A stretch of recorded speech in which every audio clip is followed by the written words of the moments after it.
Okay, so today's presentation is on reading and note taking. A really helpful skill because when we think about this time and effort that we're putting into our courses, we're really using it for helping us to learn and get engaged in course topics and area that are going to be a foundation for future courses that we're taking or just our knowledge in general as we continue on in life. And what helps us to retain this information and think critically about it are the notes that we take and additional readings that we have with our lectures to help give us a full idea, comprehension of the course material. And so our topic today is really thinking about as we are reading our textbooks or assigned readings or we're taking notes, how can we make these more effective as university students? Because sort of like yesterday's topic about time management, when we think about reading and note taking, it's not too common, or I don't hear it too often from students, that we really learned these skills from anywhere else. Maybe we had a teacher previously kind of give us some hints and tips, but a lot of this is a learned skill. But if we can get these tips now and then start to introduce those or integrate them in our own notes, then that can really help us to be more successful as we're going through as university students. And really, this skill is not just helpful with university, but as you go further in life, whether you're in a meeting and you're taking notes for that, or you're reading something for your own knowledge building, then taking notes can be really helpful for reference later on. So when we look at reading and note taking, the main areas that we're going to focus on today is taking a look at what are some key concerns that I often hear from students about their reading skills, and what are some strategies that we can implement to help improve our reading. And at the heart of it, it's really thinking about transitioning our reading from, reading for enjoyment or entertainment, but that we're really using this now for learning and reading with intention to help us with our studies. And the same thing with note taking is, if we think about it, we're not just taking notes to follow along, but really these notes are meant to be a study tool for us later on when we're working on a quiz or an assignment, sorry, or preparing for an exam. Our notes are meant to be a kind of key study tool. And then we'll talk about a few different note-taking type of techniques. Okay, so when I speak with students or I think about myself as I read textbooks or assigned readings as a student, these are some key concerns that I would often hear or that would resonate with me and may also with you. It's things such as, wow, I spent this time reading this textbook and I feel like, ugh, I don't remember anything. What did I actually just read? Another concern is just the vast quantity of material that's required in university in the reading. You have a course that is 12 weeks long and you have a whole textbook to get through. Or if you are in an English class, multiple novels to get through. There's just a lot of material that's required. Another concern is, while some courses may have really engaging readings or articles, some might be horribly boring and dry. And that happens. So how do we get through those readings? Because we still need to do that to, get the full information about the course. Also concerns about how do we get through technical readings, because that can be hard to read through some technical stuff. Maybe concerns with being a slower reader, having a slow pace. That's something that I always struggle with for sure. And then as we're doing those readings, what do we do with it? Is what should we write down, or what should we make note of as we're going through those? So some of those might resonate with you.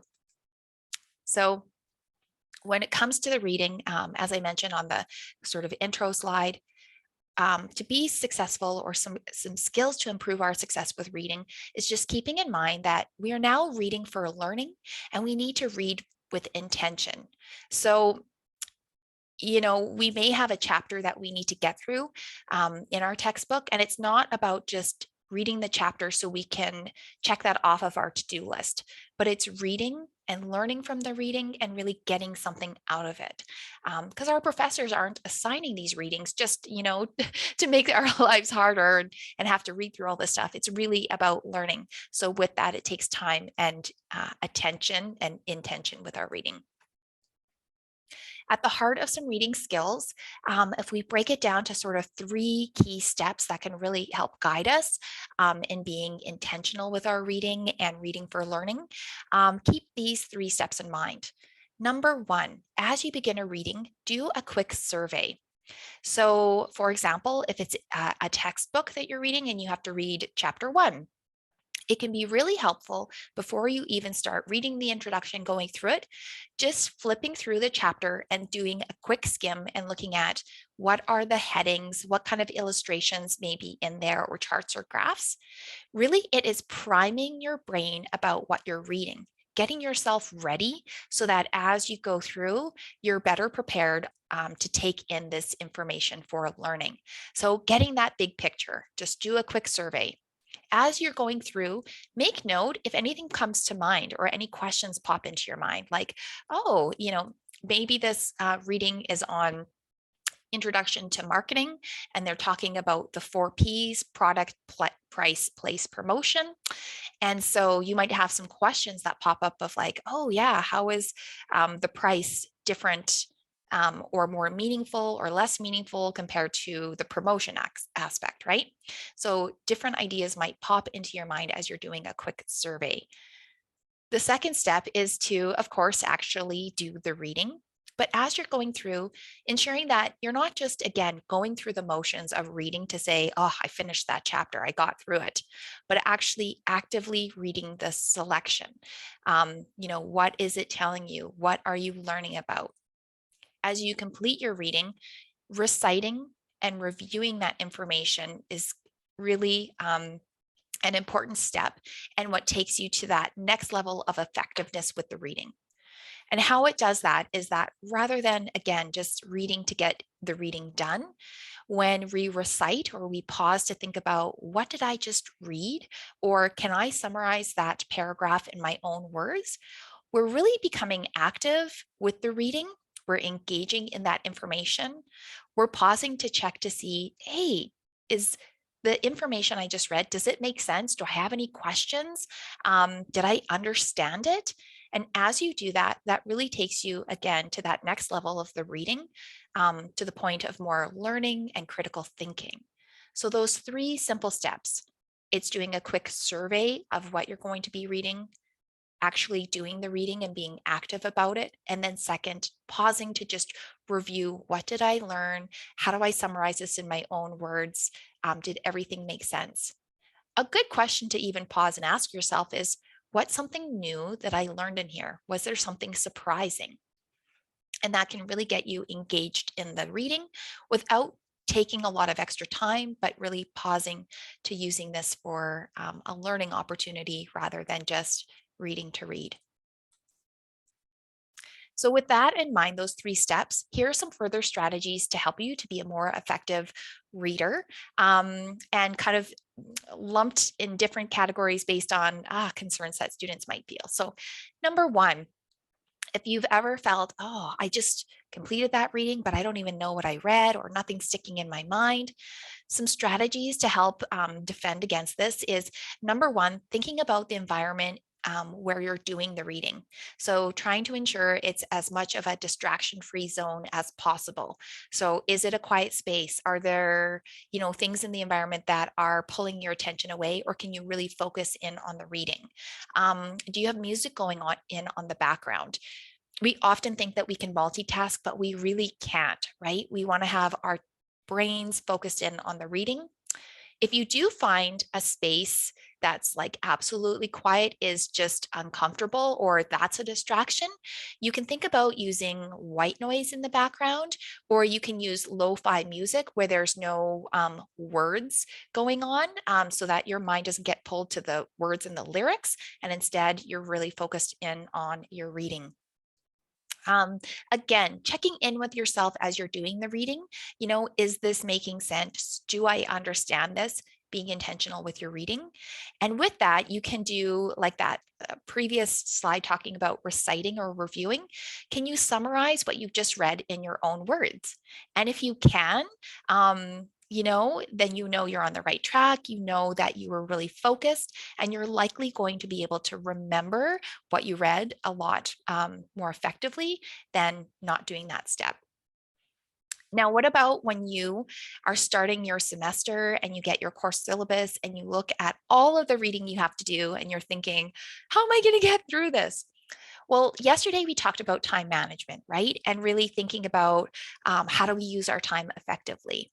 So we can really even break down our reading and get really strategic about it and ensuring that we have time dedicated each day to keep up with those readings. One thing that you may want to consider is, what is your reading pace? How long does it take you to read a chapter? Because we might think we're a fast reader in general when we're reading, a novel or something that we enjoy, but often we're surprised at how much slower our reading pace is when it comes to textbooks or articles, right? Because we're really engaging or trying to learn information.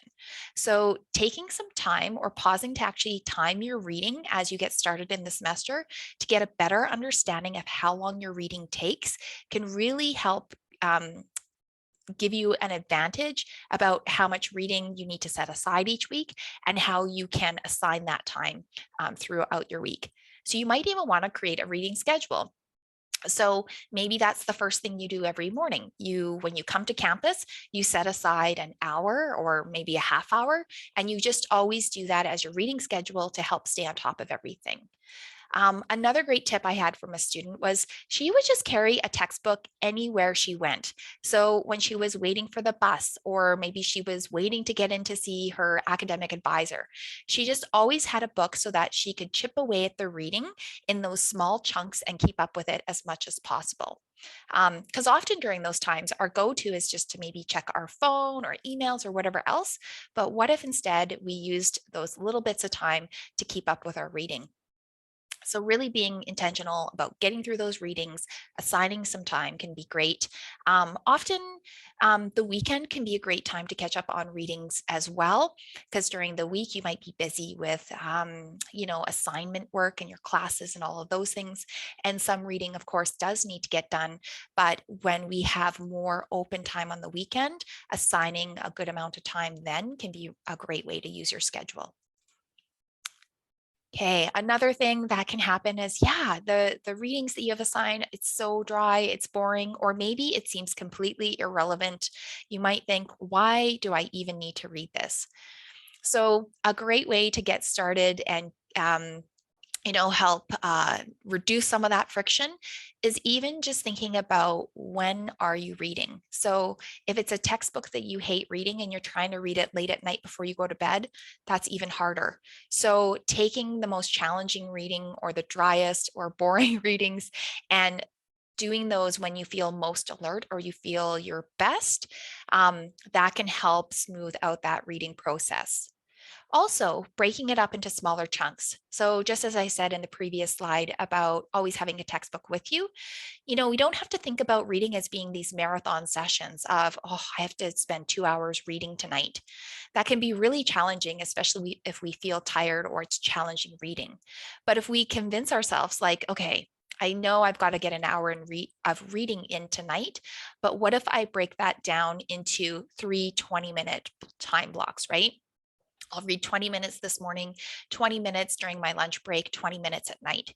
That seems a lot less, difficult and challenging than having to sit down and use a whole hour for reading. So breaking up into smaller chunks. You can also take a look at what are the learning objectives. So, in your syllabus, when it talks about, what are the key topics for today, or you can take a look at your notes and see, what were some key themes. Thinking about how does this reading or this journal article or whatnot connect to that. So as I mentioned, our professors, they're not trying to assign these readings just to, be a thorn in our side. They're really hoping for you to learn something out of it and that there's an objective associated with it. So trying to, almost be a detective and seeing what is the connection here can be, just give you a new perspective on approaching those readings. Sometimes we can even use rewards for ourselves. So, if you love, say, Jolly Ranchers, then for, every 3 pages that you complete, you can have a new Jolly Rancher. But you can use candies, or, maybe it's an M&M or a Skittle as you complete each page to kind of motivate you to keep going forward.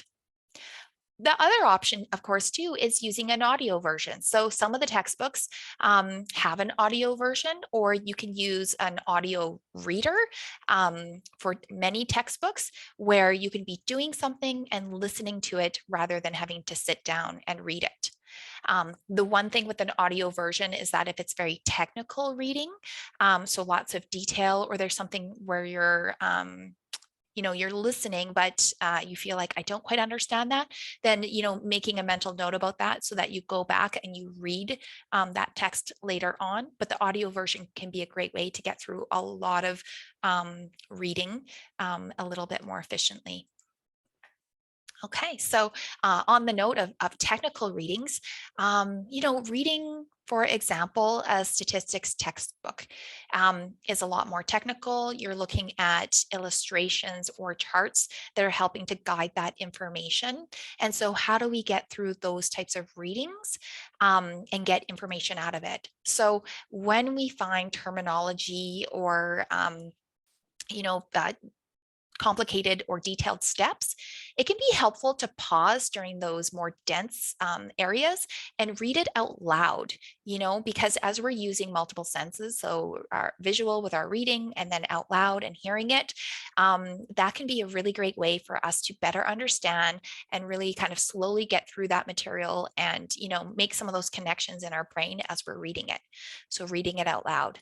And then the technical readings often, as mentioned, come with illustrations or examples. So really pausing to look at that example and see how that's connected to the information so that you fully understand it. Because sometimes we're doing those readings, we scan over the chart or we scan over the quiz or the example in there, but it really is meant to help, further illustrate the concept or add to it. So pausing at those illustrations so that we ensure we really understand all the details in that information can be really helpful. And then the other piece is if you're reading it and you're thinking, I still don't understand that, there's so many great other sources of information that can help illuminate some of that information just by having someone else explain it.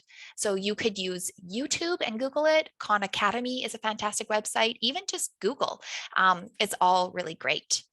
And someone, Glenda, you mentioned it helps to use a dictionary when you don't understand a meaning. Absolutely. I love that tip so much because sometimes when we come across words that we don't understand, we can skip over it. But what happens is we really get a gap in our knowledge because if we don't understand the definition or the terminology, it can lead to further misunderstandings as we go along. So not to be afraid, especially as you start off in your first courses, to put your hand up and ask your professor if there is terminology that you don't understand, or as you're going through the textbook, pausing and looking up those definitions so that you really understand those foundational words or foundational ideas, because everything will be building from that. So love that. Great tip. Okay, and then the slow pace, like I mentioned, that's something I always struggle with. So one of the things with a slow pace is that you'll find just the more you read, your pace will actually tend to increase. Thinking about this as a learned skill. The other thing too is oftentimes when we are reading textbooks in courses for the first time, our reading tends to be slower because there's a lot of information that we are learning as we go, possibly pausing to check those definitions. So that also slows down our pace. But, for example, if you're in a biology course, right, there's a lot of new information you're learning. However, when you're in your second year or your third year, you're becoming so much more familiar with a lot of this terminology, or you've heard it before. So now you're not having to look these things up quite as much. And you might find that your pace actually increases because you have a better base of knowledge, but also you're just increasing or strengthening your reading pace and your reading skills. So that will come. But if you find, okay, right now I'm really, really slow, going back to even elementary, how we used to use our finger to underline the words as we read them, right? At the time, that was helpful for us to really break down words and understand how to enunciate. But we can use that same trick of using our finger to actually help guide our eyes along and speed up our pace, or even using a ruler underneath each line and pulling that down to help pull your speed a little quicker as well. Another great trick as well is that in many textbooks, they're very methodical about how the textbooks are laid out and the information is laid out. And often you'll see in paragraphs that that first sentence and the last sentence include the key like intro and summary of what that paragraph is going to be about. So you can pause to take a quick look at that and then go through and read it. And you might find the middle part of the paragraph or the middle part of that chapter, you can skim through it a little bit of a quicker pace because the intro or the summary or the illustrations are really defining that more so, and you're not needing to read word by word by word. Again, a lot of this will just come from practice and experience and getting to understand how detailed your textbook or the readings are or are not. The other tip too is that I find, especially that first month of class, it's a great time for feedback for you of how much emphasis does your professor put on the readings or your textbooks, or is there emphasis more on the lecture slides? So if you find when you get your first midterm, wow, there was a lot of focus on the lecture slides, not so much on the textbook, then you might find that, okay, in this course with this professor, the readings I don't need to be quite as detailed with, so I can use my time a little bit more efficiently and focus more on the lecture slides rather than the textbook. But again, that just comes with practice and experience and just really paying attention to your courses and the material. Okay. Another concern that I'll hear from students and leads us into the note taking is, as I'm doing the reading, what do I actually take notes of? Because sometimes we can take too many notes and we're basically rewriting the textbook, or the opposite, we're not taking any notes. So we've done this reading, but then after we can't really remember what we read. And when we're going back to study, we feel almost like we're rereading the textbook again. So what is the balance of what notes do I take? So some key things to keep in mind is, what were the learning objectives? So,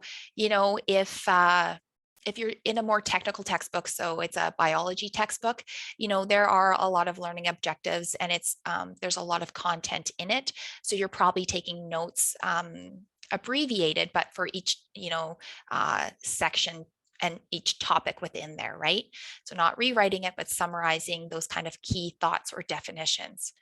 But if you're doing, say, a journal article or an assigned reading or a research paper that you're needing to read for the class, well, what is the overall theming? What are the overall thoughts or the reason why our professor assigned it? So that's really important to keep in mind to help guide you on what I should be writing down or not. Another way to look at the readings is, how will I be using this? So if you're in a class and there's a lot of multiple choice type of questions, it's very fact and figure driven, then it's making sure that we have those facts, figures, definitions, those important points written down.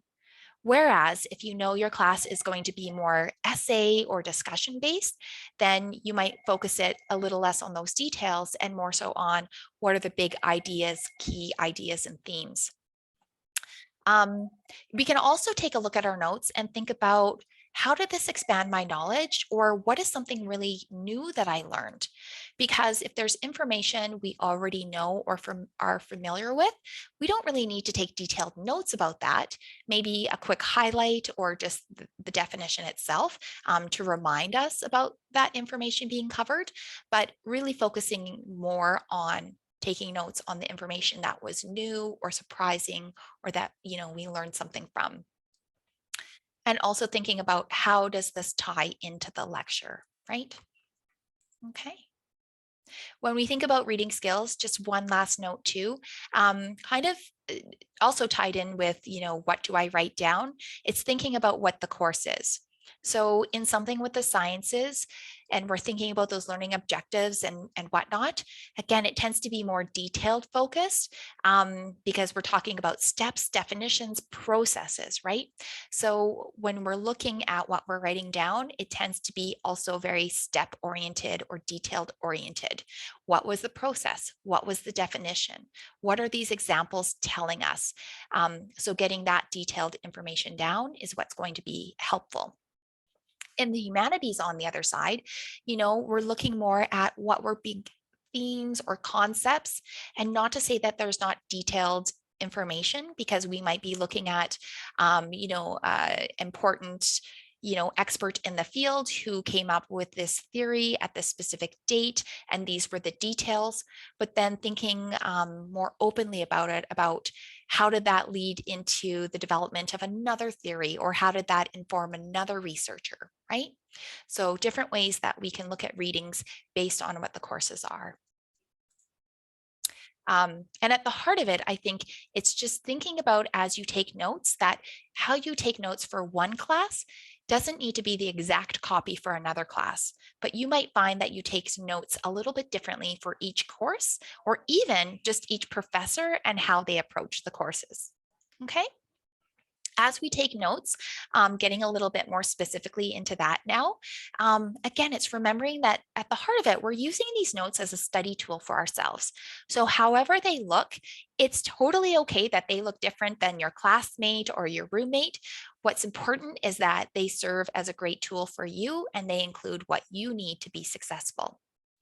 A common question I get from students is it better to take notes in a notebook, handwritten, or better to take them on a laptop?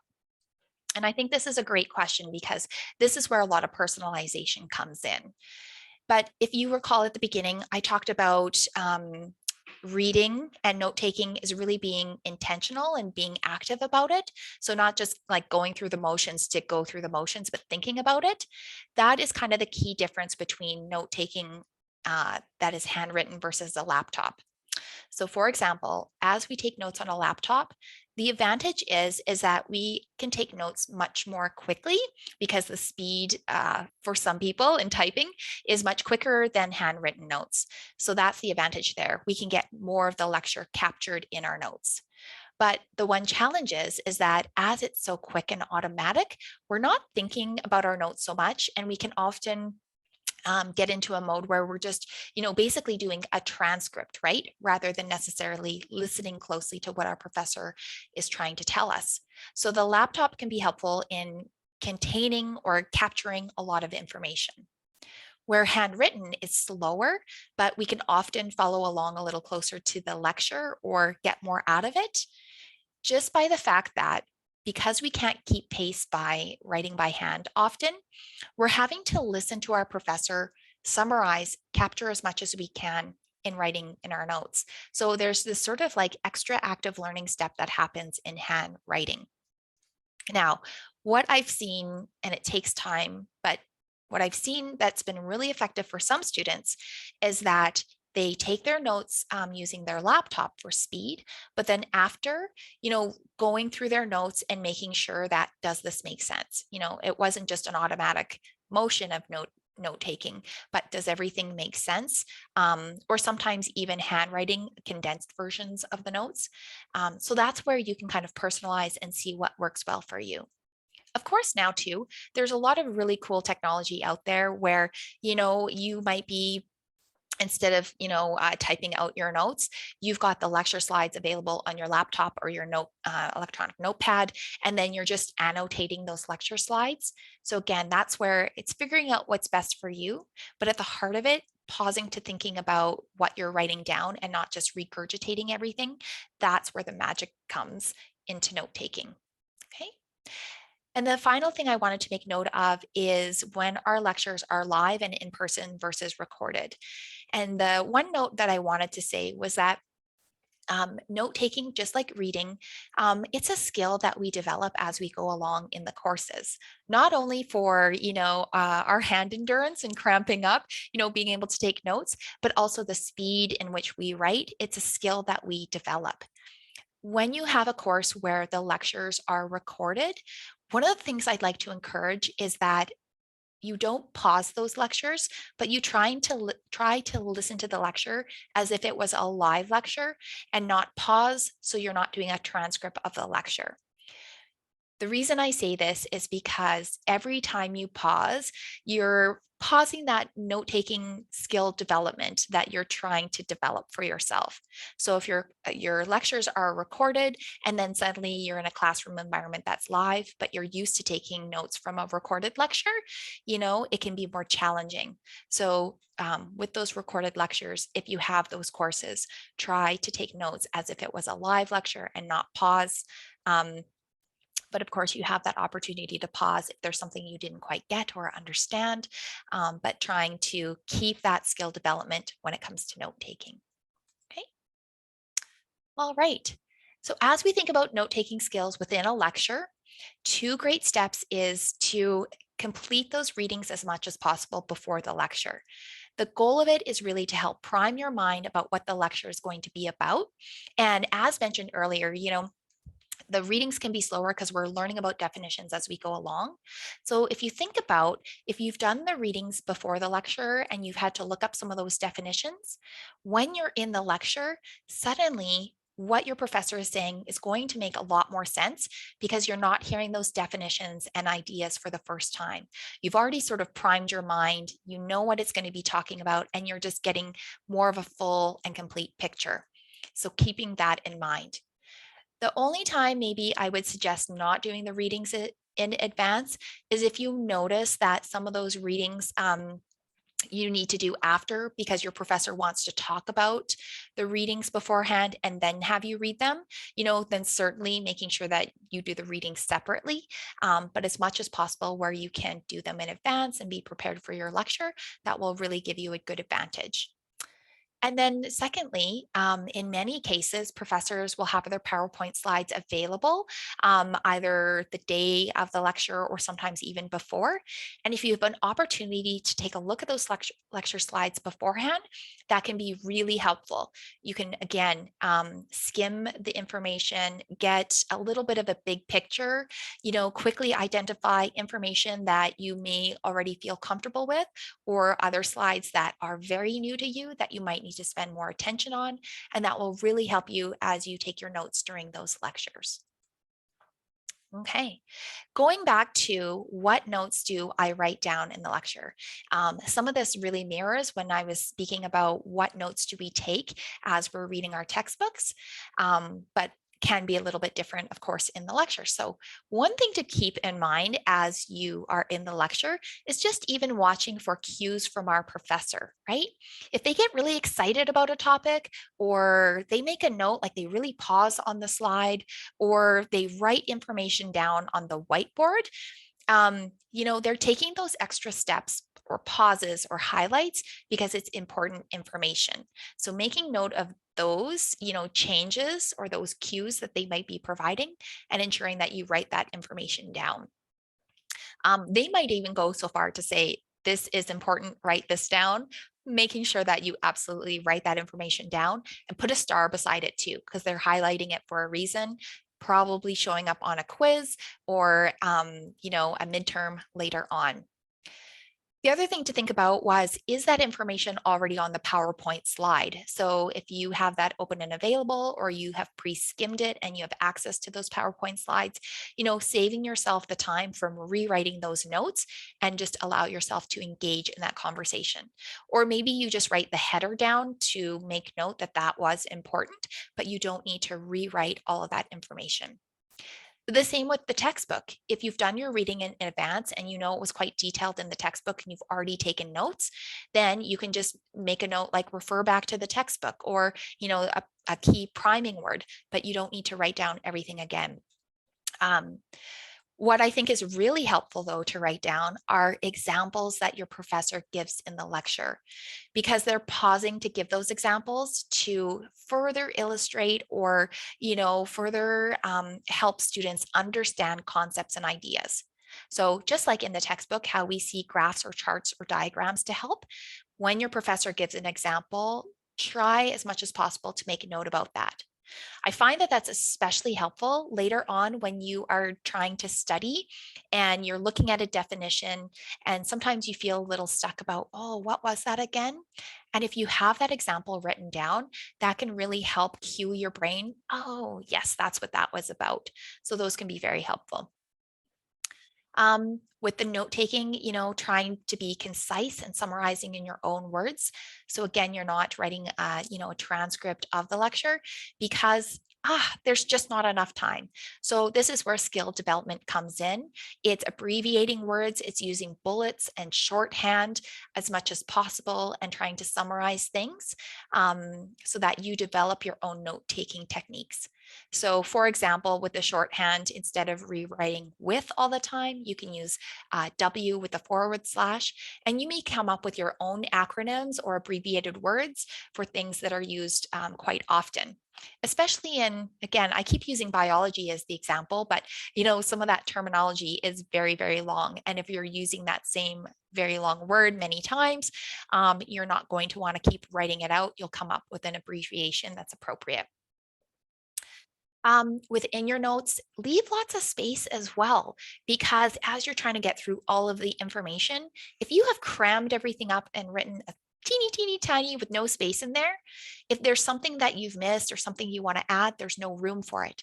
If you give yourself a lot of space when you go back later and review your notes, now you've got room to add an illustration, or, add that example that maybe you thought about later and weren't able to add in the lecture. So give yourself lots of space. And then finally on this slide, but actually this is one of my most favorite tips of all for students, is actually to review your notes within 24 to 48 hours after that lecture. Why is this so important? I love this because as we're in the lecture, information makes sense. We're trying to keep up with the lecture, write as much as possible. And what often happens is once the lecture is done, we close up our notebook or our laptop and we don't look at that information again until we need it, as we're preparing to study.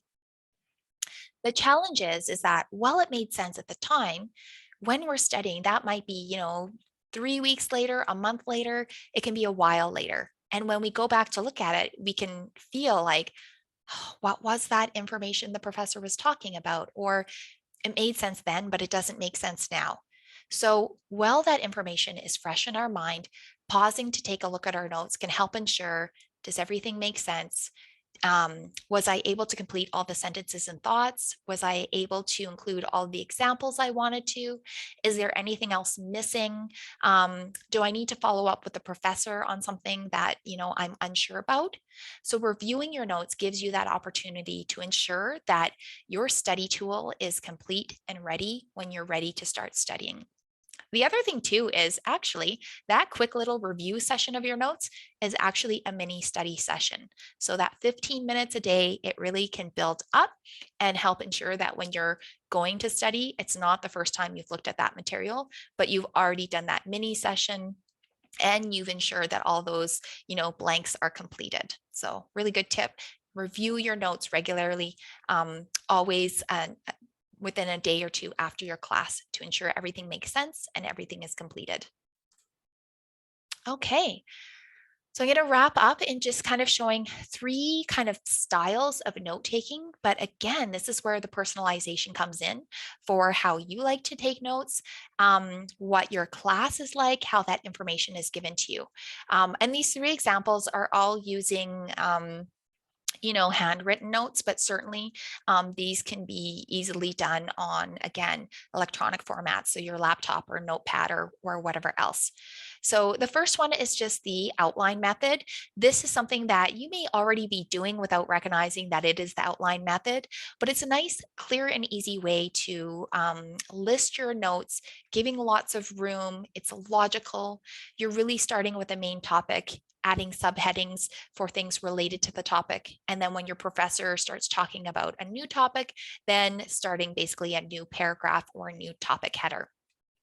But it really keeps the information organized, neat, clean, and easy for you to follow along as you go through. The example on here, they're using different colored pens.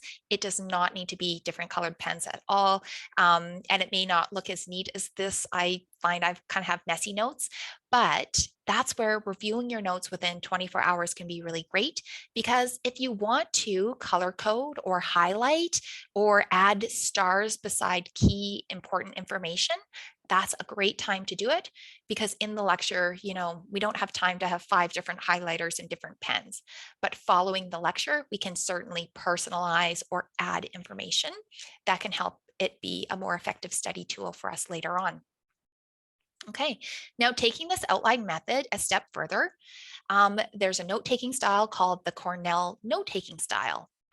Basically, you're using the outline method in the note-taking area, as indicated in this picture and in the regular white note paper there. But there's 2 other sections to the note-taking that you do after the lecture. There is a summary section at the bottom and a cue column on the left. So here's an example. Within a lecture, a student was learning about different motivational theories and Maslow's hierarchy of needs, and they took their notes in their regular note-taking area. What makes this a little bit different is after the lecture, so maybe that 24-hour period, they paused and they thought about the lecture notes. Number 1, was everything included? Did they have everything? And then at the bottom, they just added a 2-sentence summary. This summary would be as if you were talking to a classmate about, oh, I missed class today. Can you tell me what class was about? So just conversational. But what I love about the summary section is it's just engaging your brain about the lecture that step further. Yeah, what was the big idea or the big picture in the lecture today, right? And putting it in your own words. The other step is the cue column on the left. And this can just be, 1 inch of the left-hand column or more. But what you're really doing is you're breaking up your lecture notes and thinking about it in a different way. What are the key questions or the key ideas that were within there? And taking it even a step further is thinking about it, if I was a professor and I wanted to ask a question, or if I was going to have a question on a quiz about this information or this section, what kind of question would I ask?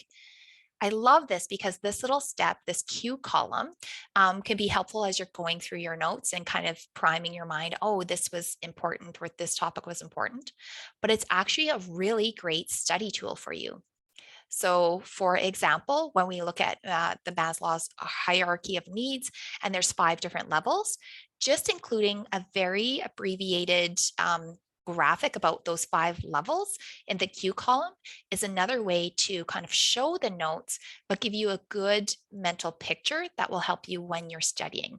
Or I can picture that being an exam question of just getting, well, what are the 5 different hierarchies, right?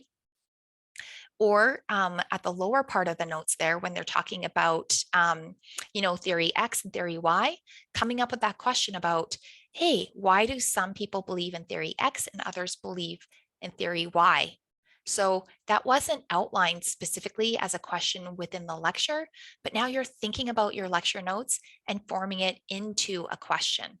And chances are you will find that as you start thinking about your notes as how could these be test questions, you will actually find those popping up as test questions. So just getting your mind thinking about your notes in that way. So again, the Cornell note-taking method is really just taking your general notes using that basic outline method that many of us already do, and then pausing and adding 1 or 2 sentence summary about the lecture at the bottom, and then coming up with some cues on the left-hand side, which might be, key ideas or how would I turn this into a practice question.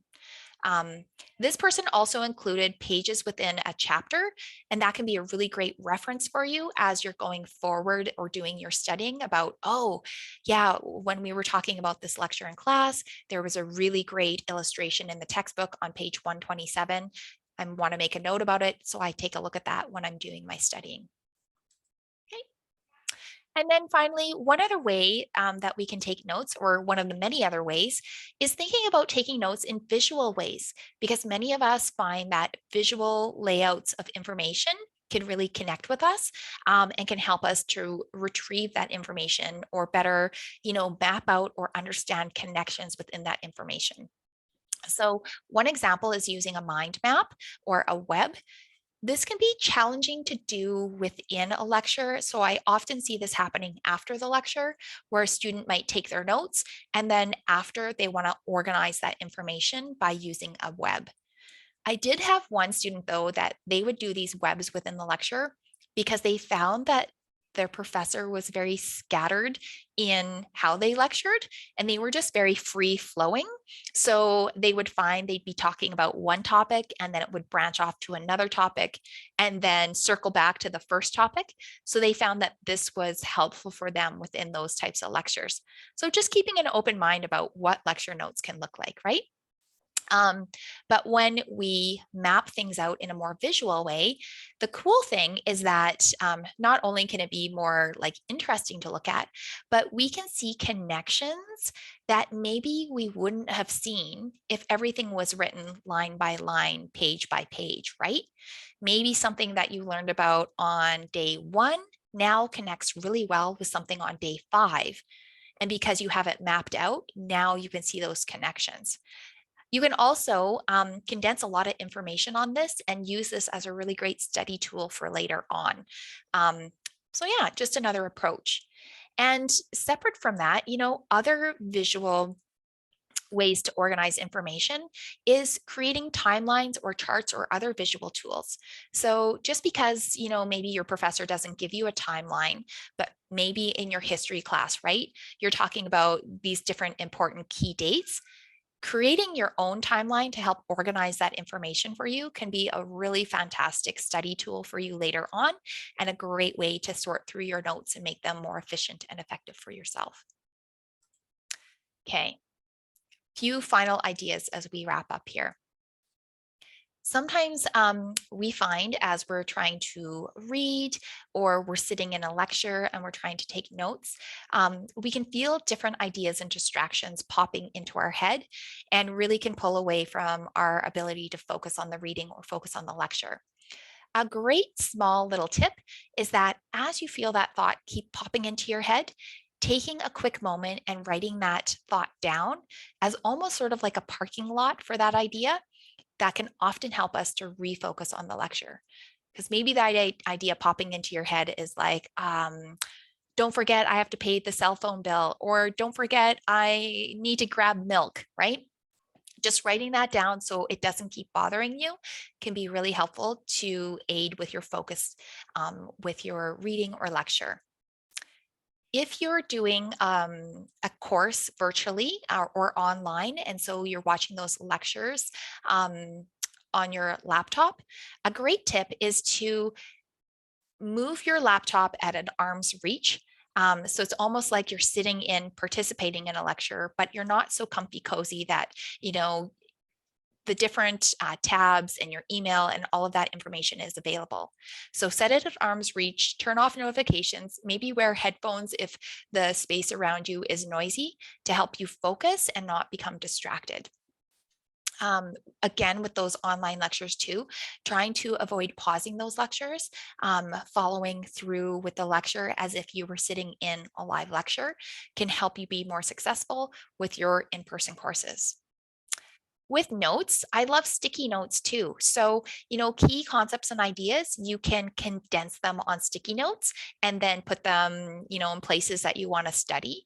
Or maybe you don't have room in your notes, but something else popped into your mind after about the lecture or maybe from the textbook. So write it on a sticky note and add that to your textbook notes. There's a lot of great uses for those.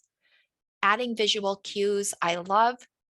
It really creates interest within our notes, but I've often found many times where I'm trying to recall something from my notes or something that I studied, and those visual cues, whether it was a highlighting or a doodle, can help retrieve that information for me. So adding those visual cues and those different sort of layouts can be really helpful. So a great thing to try out and experiment with. So again, maybe it's having some timelines, maybe it's illustrations, little doodles, or little other things, visual cues that can be helpful for us. Okay. So, in summary, when we look at reading and note taking, it's really remembering that we're going through these processes of reading or the note taking for learning and having study tools and the information that we need as we prepare for exams. With the reading, it can be really helpful to come up with a regular reading routine so we're not leaving it for last minute, so we don't fall chapters behind and we're trying to catch up on readings as we're studying for exams. So instead, coming up with a regular healthy reading habit and breaking it up into smaller chunks, because reading takes time and effort, and if we want to do it well, it's hard to maintain focus for multiple hours at a time. So breaking it up into chunks can help us be a lot more effective with our reading and help with our attention span too. With that, just thinking about where we're doing those readings, where can we be most alert and minimize distractions? So we're only reading things once and not finding that we're rereading the same paragraph 3 times. And then again, those notes, using them as a study tool. So you might write them a little bit differently for each course, or depending on what the learning objectives are for those courses, or how you may be tested on that information. But at the heart of it, finding a method that works best for you, even if it looks completely different than your classmate or your roommate, that's okay. It's a tool just for you. Okay. So with that, just a reminder with the Student Success Center, we've got lots of workshops. You can book one-on-one study skills appointments to learn more about this topic or get some more personalized information for you. And we've got lots of other resources going on this semester. Okay, so thanks for joining us. I'm going to stop the recording and we'll have a few minutes for questions here.